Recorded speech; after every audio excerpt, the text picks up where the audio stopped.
Daily. Taste the Daily. టాలీవుడ్లో హీరోలు తక్కువగా ఉన్నారని ఎప్పుడైనా అనుకున్నారా? అదేంటి అంత మాట అనేశారు? ఇంతమంది హీరోలు ఉన్నారు కదా అనుకోవచ్చు.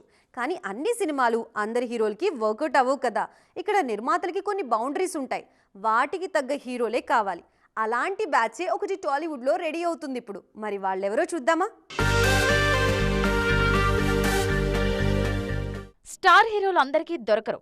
మీడియం రేంజ్ హీరోలు కూడా బిజీగానే ఉన్నారు. అందుకే టాలీవుడ్లో నిర్మాతలకు బ్యాంక్బుల్ గా మరో బ్యాచ్ రెడీ అవుతుంది. కథ బాగుంటే వాళ్లపై బడ్జెట్ కూడా బాగానే ట్రై చేయొచ్చు.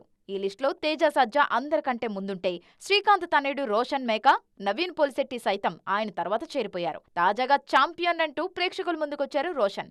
పెళ్లి సందడి తర్వాత లాంగ్ గ్యాప్ తీసుకొనొచ్చిన ఫస్ట్ డే ఈ సినిమాకు 4.5 కోట్ల గ్రాస్ వచ్చింది. కాస్త స్లోగా ఉందనే టాక్ ఉన్నా వీకెండ్ నాటికి సెట్ అయ్యేలా కనిపిస్తుంది. కంటెంట్ కరెక్ట్ గా పడితే రోషన్ ఖచ్చితంగా పెద్ద స్టార్ అవుతారు అనడంలో సందేహం లేదు. లుక్ సీన్కు మేజర్ ప్లస్. నవీన్ పోలిశెట్టి సైతం తనదైన మార్కెట్ క్రియేట్ చేసుకున్నారు. మరో హిట్ పడితే నవీన్ పై 40 కోట్లు కూడా వర్కౌట్ అవుతాయి. ఇక తేజ సజ్జా ఆల్రెడీ నిర్మాతలకు బంగారు బాతు. హనుమాన్తో 300 కోట్లు, మిరాయితో 140 కోట్లకు పైగా వసూలు చేశారీన.